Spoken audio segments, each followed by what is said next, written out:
La fille a eu ses règles en plein cours, mais elle ne s'en est pas rendue compte. C'est alors que le mauvais élève à côté d'elle lui a dit.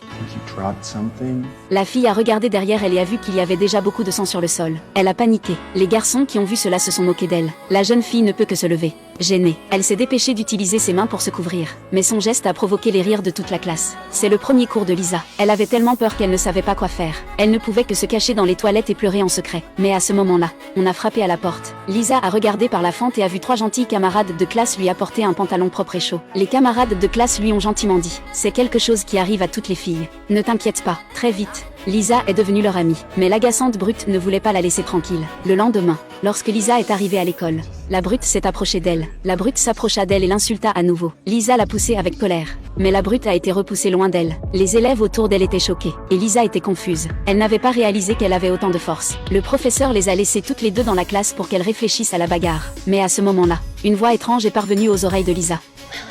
What? Miss Chuckner, who are you speaking to? Lisa pensait qu'elle avait des hallucinations, mais la voix étrange est revenue. If you can hear this, you're fourth.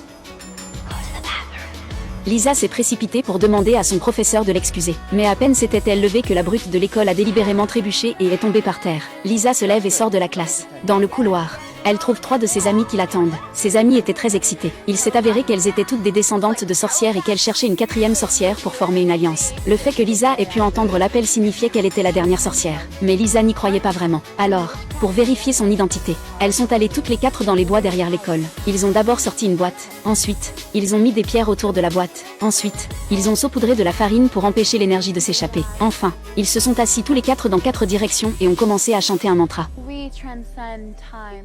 The air, the fire, the water, the earth, return, return, return. Dès que l'incantation fut terminée, le temps commença à se figer. L'aigle s'immobilisa dans les airs comme un spécimen. Le papillon se figea lui aussi. Tout autour d'eux est devenu silencieux. Cela a suscité l'enthousiasme de quelques personnes. Avec la participation de Lisa, leur capacité potentielle s'éveillait enfin.